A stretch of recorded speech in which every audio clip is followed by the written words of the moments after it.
안녕하세요. 뉴스반장입니다. 오전 09시 03분 방콕발 무안행 제주항공 2216편이 무안공항에서 안타깝고 참담한 사고가 발생하였습니다. 정부는 신속한 사고 수습을 위해 중앙재난안전대책본부를 즉시 가동하고 중앙사고수습본부를 설치하여 관계부처와 긴밀하게 대응하고 있습니다. 정부는 신속한 구조와 사고수습, 유가족 지원을 위해 가용한 모든 자원을 투입하고 사고 원인을 철저히 규명하도록 하겠습니다. 이 시간 현재 대통령 권한대행 최상목 권한대행께서는 무안공항 현지에 도착해 계시고 사고 수습을 위하여 조만간 중앙재난대책본부 회의를 주재할 예정으로 있습니다.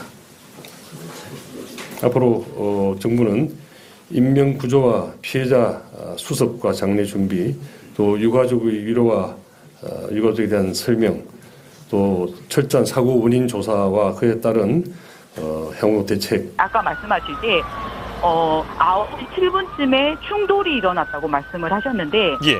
제가 영상을 공항 옆에 가서 직접 찍었을 때 예. 제가 말씀드린 비행기가 배로 밀고 가서 정확하게 딱 이렇게 펑 하고 터진 때는 9시 3분이에요. 아, 그렇군요. 제가 동영상 시간을 봤거든요. 예. 그러니까 정확히 9시 3분에 우리가 말하는 충돌이라 해서 완전히 폭파했다. 그 시간이에요. 예. 그렇군요. 충돌. 예, 예. 비행기가 다시 말해서 앞서 저희가 취재된 내용에 따르면 기체가 이 충돌했던 그 시점은 9시 예. 7분이 아닌 우리 3분이에요. 목격자님의 이 동영상 예. 촬영 시점에 예, 따르면 예, 예. 9시 3분에 예, 폭발한 3분에 것으로 폭발이 했어요. 확인이 된다. 예, 맞아요. 예. 믿기 힘든 참담한 대형 사고가 발생했습니다. 181명의 탑승객을 싣고 방콕에서 무안까지 오는 제주항공 2216편 비행기가 29일 오전 9시 3분 원인 불상의 사고가 발생해 무안공항에 동체 착륙을 시도하던 중 공항 담벼락과 정면 충돌에 구조자 2명 외에 179명 전원이 사망하는 대형 참사가 발생했는데요. 너무나도 많은 인명피해에 참혹한 심정입니다. 우선 이번 사고로 유명을 달리한 분들의 명복을 빕니다. 아직까지 구체적인 사고 원인은 파악되지 않고 있는데요. 목격자들의 증언을 통해 유추해 볼 수 있는 사실은 기상 상황이 매우 좋았다는 점이 확인되면서 기상으로 인한 사고 가능성은 없는 걸로 보여집니다. 화면에서도 지금 계속해서 이 해당 장면이 보이고 있습니다. 지금 비행기 항공기에서 조금 전에 랜딩 기어가 결함이 있었던 것이 화면에 지금 잡히고 있습니다. 원장님도 같이 한번 봐주시면 좋을 것 같은데요. 지금 계속해서 연기가 이 랜딩 기어가 나와야 되는 시점에 연기가 지금 나는 것으로 봐서는 무언가 작동이 되지 않는 것으로 파악되고 있습니다. 원장님, 이 부분을 지금 어떻게 파악하면 될까요? 저 부분은 지금 다른 각도로도 좀 봐야 될 거는 같습니다. 예, 바로 이 장면입니다. 안 나온다면 저렇게 화염이 나올 리는 없고요. 예. 거기에 다른 엔진 결함이라든가 다른 결함까지 아마 복합적으로 발생했을 가능성도 있습니다. 예. 그러니까 단순하게 현재까지는 착륙 중에 랜딩 기어가 작동하지 않아서 난 사고로 파악을 했었는데 지금 들어온 이 제보 장면에 따르면 항공기 지금 우측 기체 우측 쪽에 지금 저렇게 화염이 지금 불꽃이 지금 난 장면이 있습니다. 이것은 어떤 상황으로 보통 인지할 수 있겠습니까? 만약에 엔진에 어떤 문제 결함이 있거나 아니면은 조일 충돌의 가능성이 있거나 한다 하더라도 사실은 엔진이 하나 죽어도 착륙하는 데는 접근 단계에서 착륙하는 데는 그렇게 문제가 없습니다. 예. 네, 그래서 오히려 엔진이 죽었다 그러면은 속도를 더 줄일 수 있는 요인도 되기도 하고요.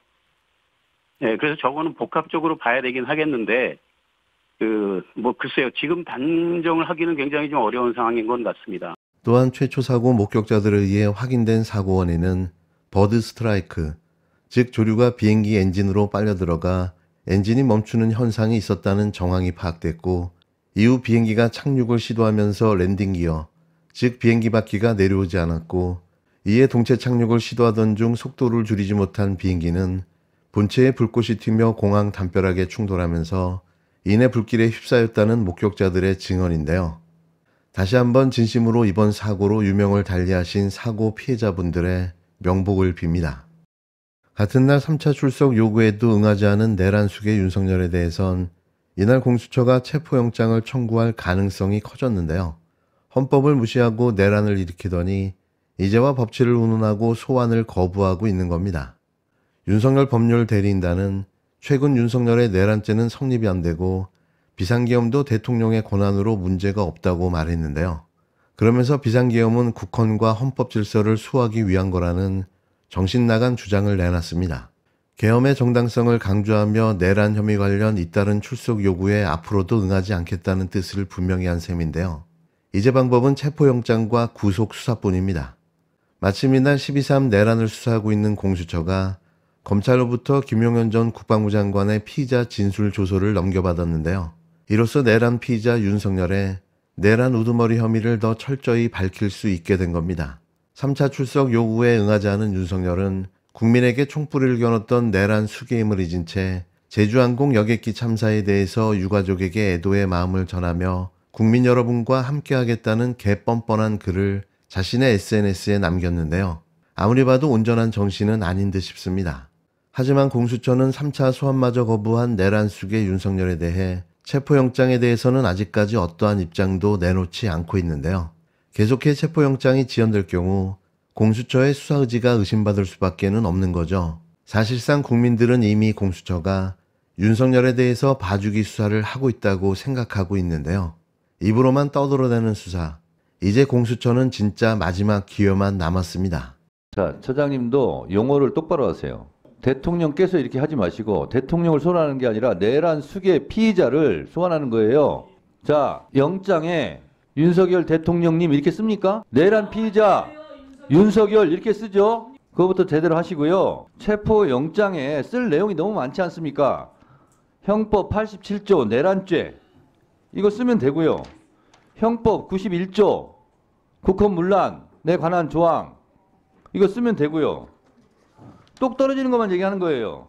헌법 49조, 헌법 77조 1항, 4항, 5항, 개헌법 2조, 2항, 6항, 개헌법 3조, 개헌법 4조, 헌법 89조, 개헌법 2조 6항, 헌법 82조, 82조는 문서로서 해야 되는데 국무회의 때 문서가 없잖아요. 부서도 없고 그리고 국무회의 자체도 없었고 국무회의에서 비상계엄에 대해서 국방부 장관, 행안부 장관이 국무총리한테 거쳐서 한 것도 아니고 조금 아까 외교부 장관이 그런 거 전혀 없었다는 거 아니에요. 이 명백하게 법조항 위반한 것이 똑 떨어진 것을 제가 얼추 봤을 때 50개도 넘어요. 체포영장과 구속영장에 쓸 내용이 너무나 풍부하고 차고 넘치는데 하면 되잖아요.